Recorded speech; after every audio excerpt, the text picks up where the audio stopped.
How can we find meaning and purpose in our spiritual journey? How can the teachings of C.S. Lewis in Mere Christianity illuminate our path and transform our lives? In this video, we will explore the answers to these questions through Lewis's profound ideas. With his mastery of combining powerful metaphors with spiritual truths, Lewis leads us on a journey of discovery, faith, and personal transformation. Let's begin. 1. The concept of free will, according to C.S. Lewis, is a fundamental pillar in the structure of human understanding of morality, choice, and the very nature of good and evil. God created things that had free will.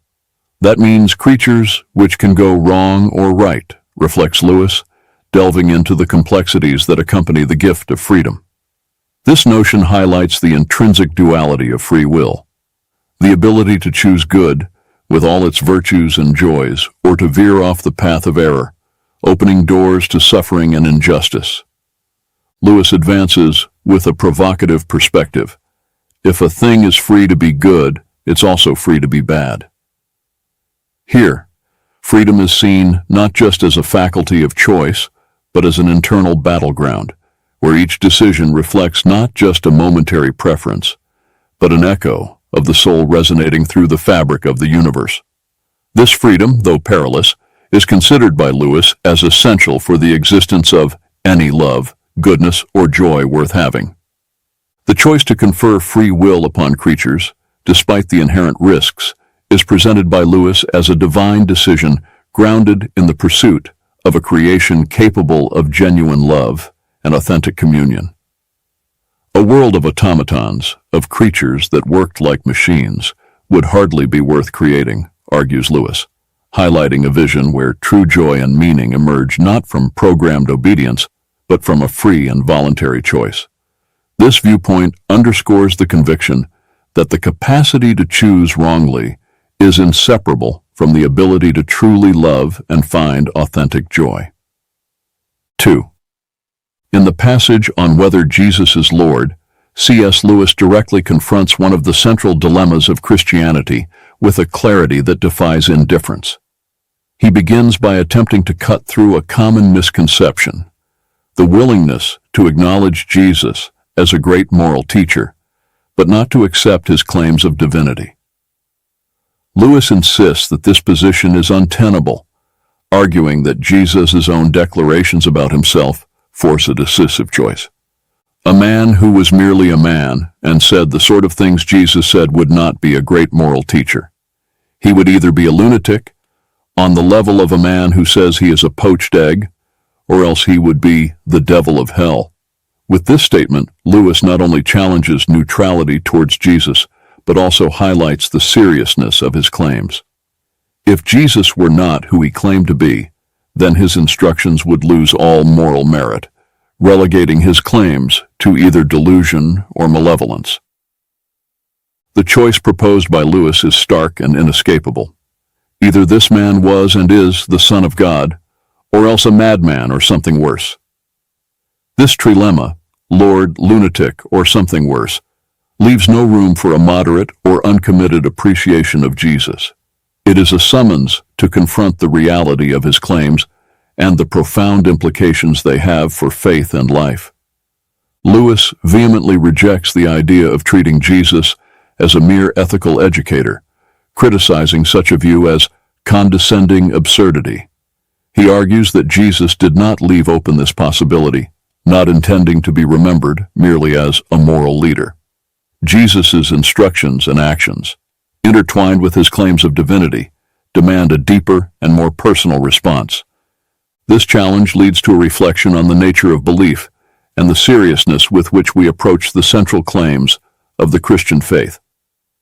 Accepting Jesus as Lord and God is more than an intellectual assent.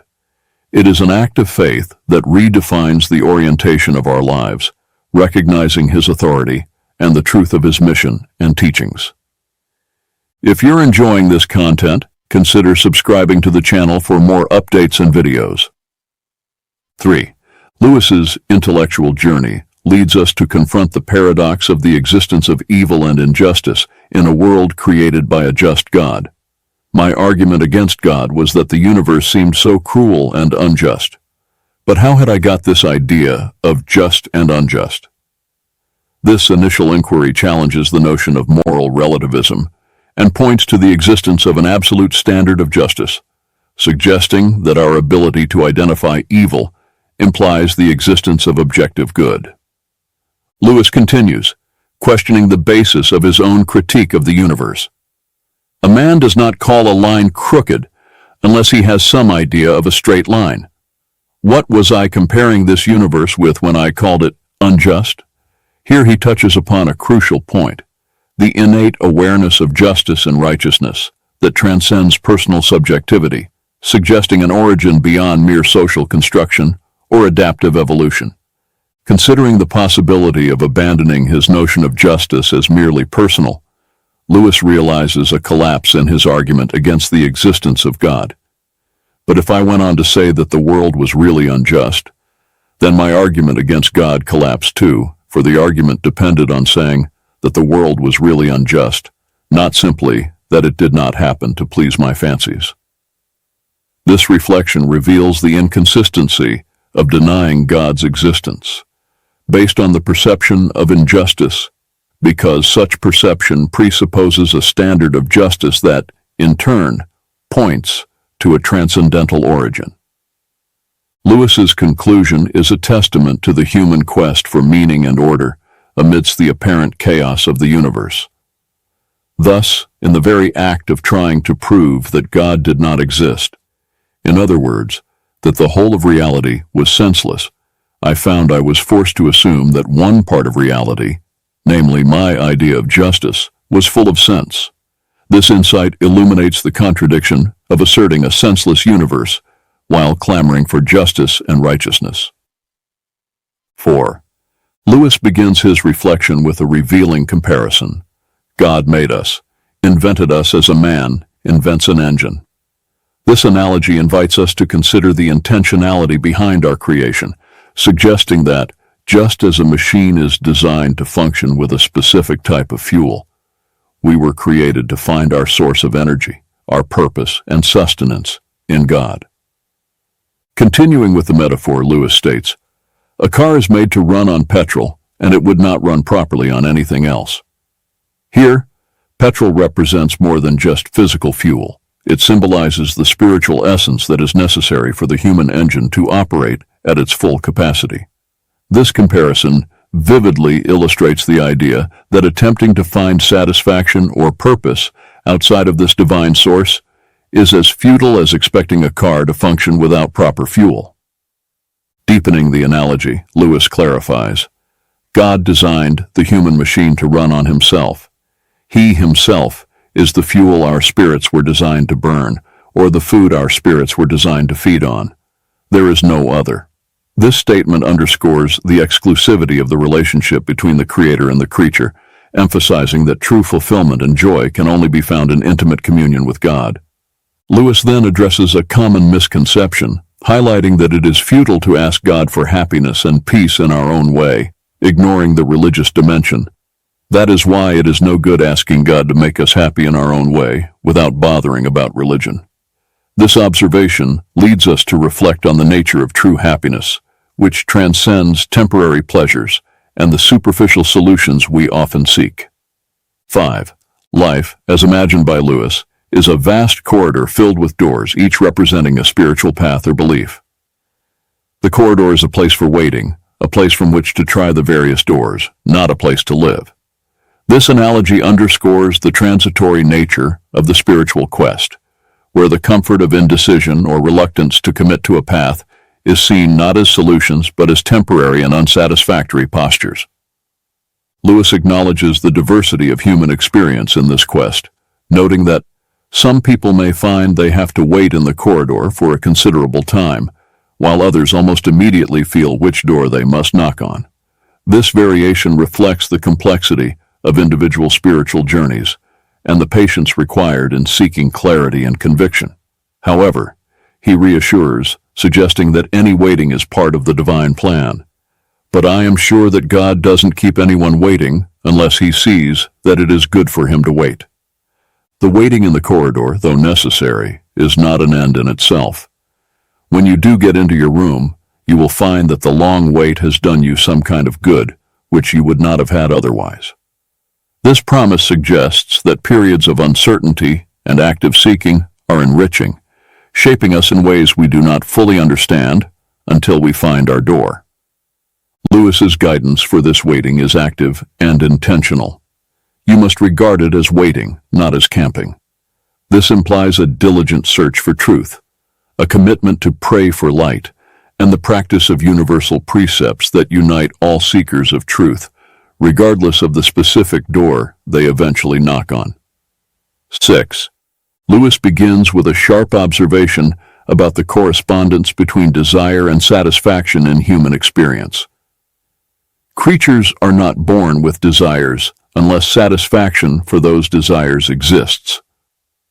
This premise establishes a natural logic where each innate longing has its complement in the physical world, such as hunger finding answer in food and the desire to swim finding solace in water. However, Lewis advances to a deeper dimension of desire, one that transcends earthly satisfactions. If I find in myself a desire which no experience in this world can satisfy, the most probable explanation is that I was made for another world. This reflection invites us to consider the possibility that our chronic dissatisfaction with earthly pleasures may be indicative of our ultimate origin and destiny beyond the boundaries of this physical world. Lewis argues that this inherent dissatisfaction does not discredit the universe, but reveals the true nature of earthly pleasures. Probably earthly pleasures were never meant to satisfy it, but only to arouse it, to suggest the real thing. This perspective guides us to see life's joys not as ends in themselves, but as signposts, pointing to a greater and fuller reality, to the real thing we long for. From this understanding, Lewis delineates a dual approach to living. I must, on the one hand, never despise or be ungrateful for earthly blessings, and on the other, never mistake them for something of which they are only a kind of copy or echo or mirage. This guidance balances gratitude for the gifts of this life with the recognition that they are foreshadowings of an ultimate and more satisfying reality. 7. The image of a living house serves as a powerful representation of the human being, a vessel of potential and dwelling place of spirit. Lewis invites us to imagine God as the master builder, whose intervention in our lives, though initially understandable and even welcomed, eventually transcends our comprehension and expectations. God comes to rebuild this house. This process begins with fundamental repairs, correcting obvious flaws that we acknowledge and accept as necessary. However, divine work in us often advances beyond the expected, entering into unknown and sometimes uncomfortable territories. But suddenly, he starts knocking the house about in a way that hurts abominably and does not seem to make any sense. This phase of the process can be painful and confusing as it challenges our preconceived notions of who we are and what we need to be fixed or complete. The key to understanding this seemingly chaotic transformation is to recognize the divine vision and purpose behind it. The explanation is that he is building quite a different house from the one you thought of. God is not merely interested in restoring use to the state of decent little cottages we envision for ourselves. He is committed to a radical reconstruction, aiming for a dwelling of splendor and significance far beyond our limited understanding. Lewis describes a process of ambitious addition and expansion, putting in a new wing here, putting on an extra floor there, running up towers, making courtyards. These changes, though initially painful and bewildering, reflect God's desire to transform our existence into something grand and beautiful, a structure worthy of the divine presence itself. Through the rich metaphors and profound reflections presented by C.S. Lewis, we are invited to contemplate the spiritual journey and personal transformation in a new and revealing light. Whether considering free will, the nature of our deepest desires, or the process of being reconstructed by the divine hand, Lewis offers a perspective that transcends the mundane, pointing to a broader and deeper reality that shapes our existence. His words remind us that we are not mere static constructions, destined to remain small and unchanged, but rather works in progress in the hands of the Creator. The pain and confusion often encountered in the process of growth and transformation are not signs of failure or abandonment, but rather indications of a larger work in progress, one that aims to elevate us to heights and depths of being that we can barely imagine.